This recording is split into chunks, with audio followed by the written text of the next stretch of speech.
He hadn't lowered his voice when he spoke, and that was the error. That was the moment things shifted. My superior sat back in his chair, his fingers forming a steeple, glancing towards the soundproof-like glass wall of his office. He flashed me a smile before addressing the CEO beside him in French. "Once she's trained, we can dismiss her. She's interchangeable." I replied calmly, "Understood." Unbeknownst to him, something he never bothered to inquire about was that I comprehended every word he said. That moment marked a turning point for me. Earlier, I had believed loyalty was tangible. It appeared in extended work hours, in solving issues before they escalated into crises, in bolstering teams unaware of the support. I thought if I gave enough, I'd be secure. We met 5 years prior to this. He was charismatic then, donning smart suits with easy confidence. He labeled me indispensable before I felt it myself, promoted me swiftly, and trusted me with significant accounts. I assumed I had secured a place at the table. What I actually gained was access to danger. The warning signs had been evident prior to that meeting, a gathering where I wasn't extended an invitation. Emails circulating among everyone except me.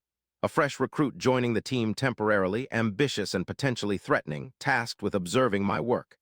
Gradually, access was curtailed. Decisions were being made without consultation. I perceived it.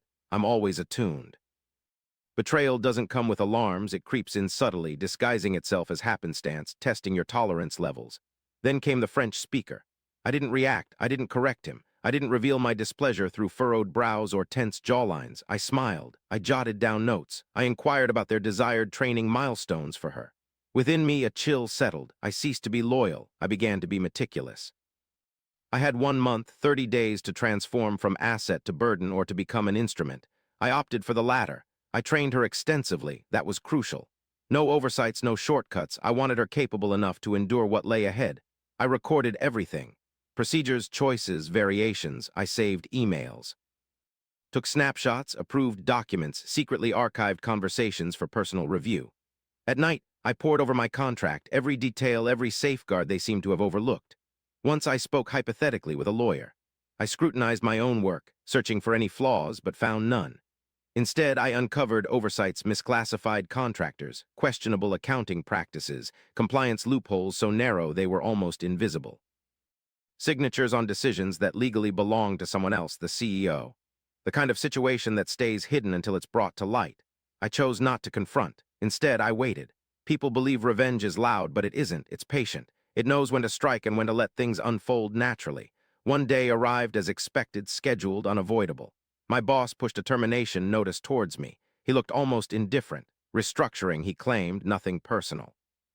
The CEO watched me closely this time. He didn't smile. I read the dismissal letter once. I delved into my bag, nodding as I spoke. "I see," I said. "Before you ink your signature, there are materials you need to peruse first." I slid a folder towards you. It was substantial, weighty, intentional. A fissure appeared on your smile as you opened it. Contents within: emails, documents, timetables, translations. I reclined, maintaining an air of composure and control. "You claimed in French that I was expendable," I stated. "Indeed, you were correct, but not in the way you imagined." Awkward pause unfolded. The CEO's complexion began to pale first, followed by a frenzied page-flipping pace now. Acknowledgement, then dread. "I've already forwarded copies to legal," I added, "and compliance and the board. I coordinated it last week merely as precautionary measure if today transpired this way." My superior attempted speech but stumbled, tried once more unsuccessfully. You comprehend French," I affirmed with a swift nod. That was when the revelation hit home.